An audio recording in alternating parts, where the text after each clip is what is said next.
Hey, this is a review of the Equestrian Girls Rainbow Rock shorts, not featuring any of the upcoming sneak peeks or music videos from the upcoming movie. No audio video clips from any of the shorts are used in the making of this video, seeing that they belong to Hasbro Studios and DHX.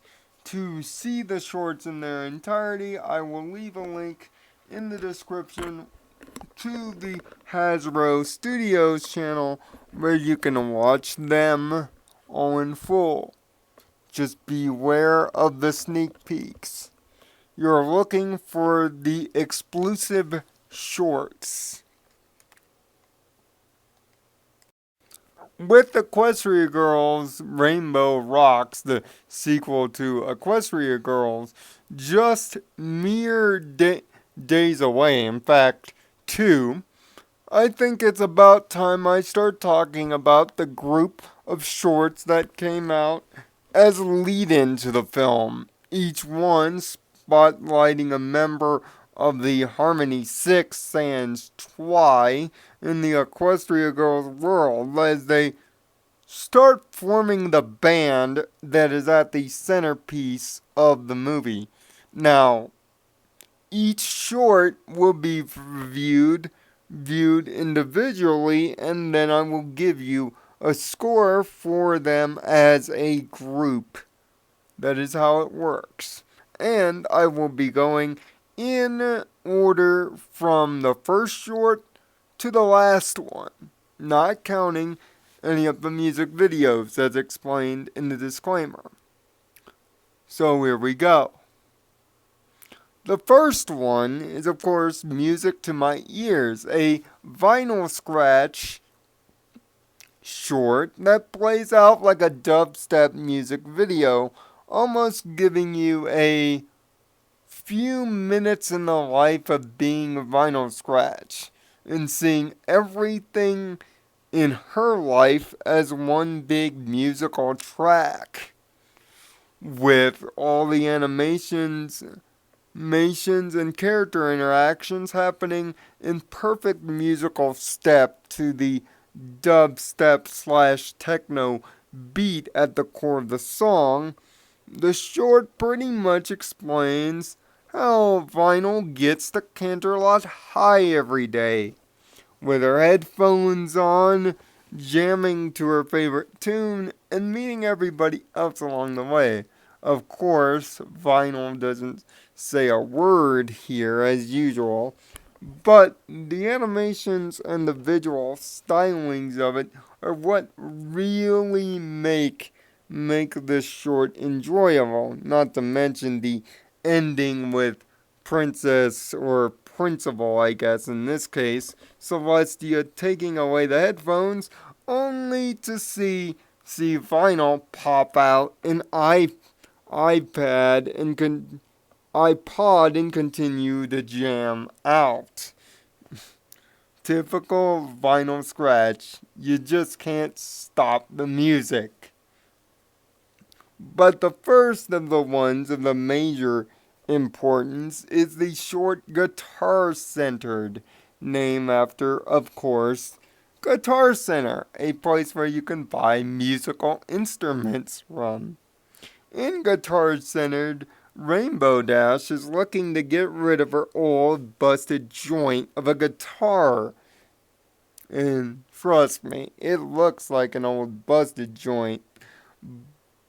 And she takes a look at a 1980s, early 90s staple, a double-axed guitar.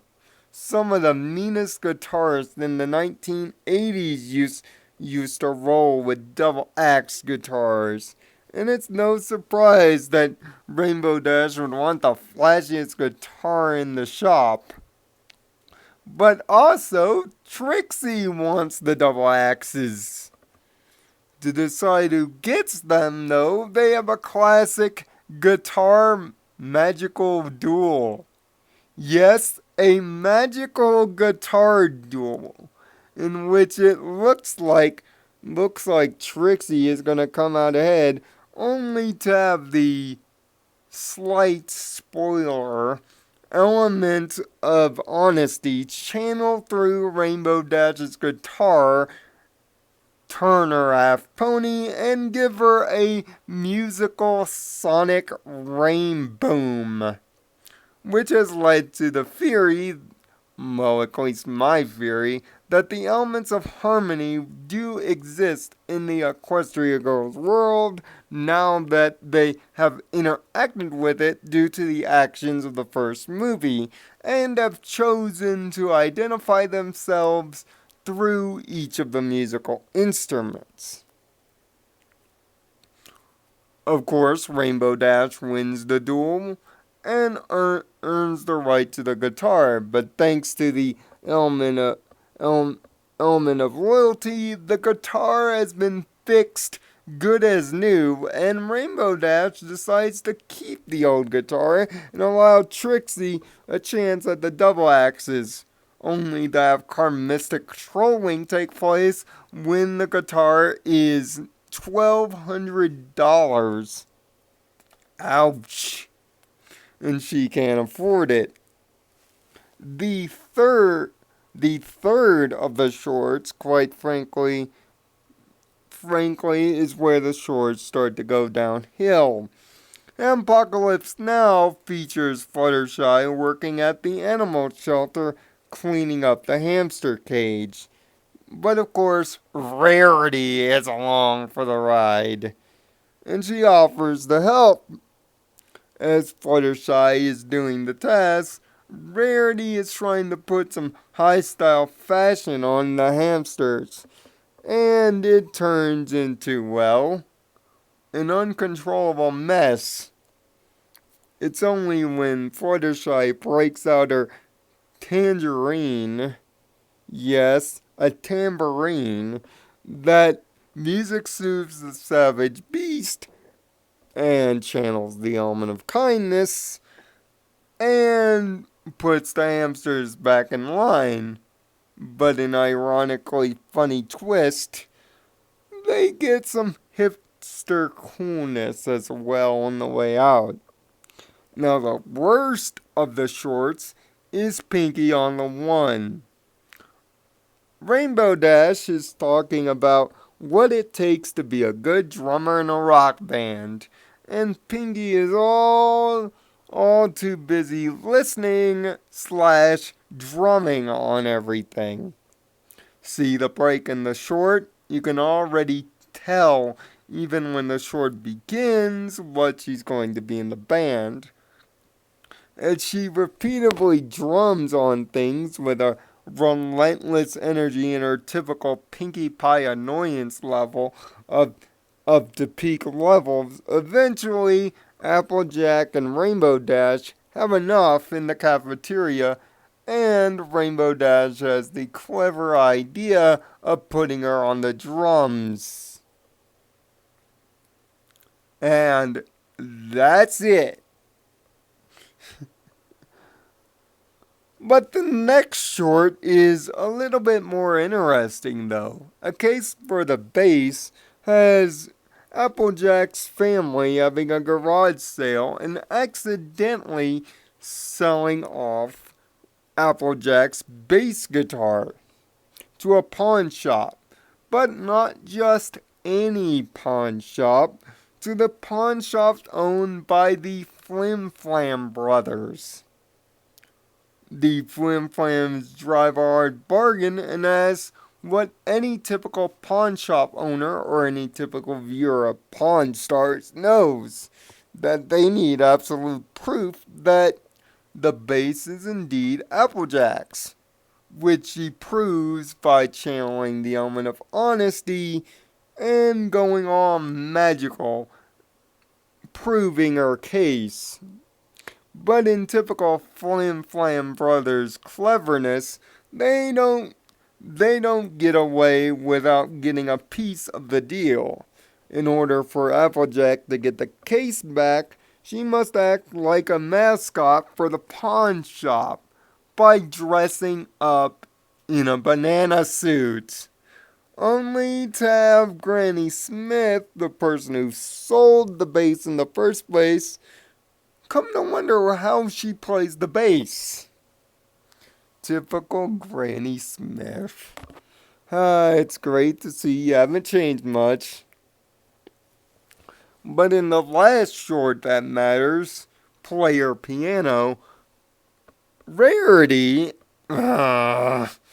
wants to play piano for the band. And when she wants to play piano, she wants to play the grand piano. So much so, she wants to take it from the music room and move it all the way to where the rest of the girls are auditioning. But in order to do this, she enlists the help of the humanized diamond dogs. That's right, the diamond dogs from a dog and pony show, using her sexual manipulation. She gets the boys to carry the grand piano all the way to the gym. Now, if you remember the first bit of a short that we saw when Equestria Girls Rainbow Rocks was first announced, this is where that clip comes from. Rarity makes a grand entrance only to run out of practice time, and the practice has to be moved to the gym. But just before she could convince the Diamond Dogs to move the piano again, Rainbow Dash suggests a keytar. Yes, there's a lot of 1980s references that are probably going to be made in this movie. Rarity channels her element of generosity into the keytar and decides to leave the piano with the boys in typical Rarity fashion. All in all, these shorts are a nice touch and nicely introduce or reintroduce fans of the previous movie back into the world of Equestria Girls, but also giving you nice context into the things going on in the making of the band. Now, of course, there's a Rainbow Rocks book too as well that I'll try to get hold of and review soon. But of course, this Sunday is the review of the actual movie. If you missed my review on the original Equestria Girls movie, I'll leave a little bit of an annotation somewhere in the video, probably at the end card, where you can grab onto it. As well as my reaction to the first trailer. I'll leave an annotation there too, so you can enjoy it there. Other than that, I give the Rainbow Rock shorts a combined grade of 3 Harmony stars out of 6. If it wasn't for Pinkie on the one and the otherwise unimpressive overall to character building music to my ears, the shorts would be good. But by and large, entertainable, quick, and show that not much has changed, and the quality of the upcoming movie shouldn't be in question. Again, if you want to enjoy these shorts, you can do so in the link that I will leave in the description. But until next time, this is Nirvana Sparkle. Find peace in your own Nirvana, and thanks for watching.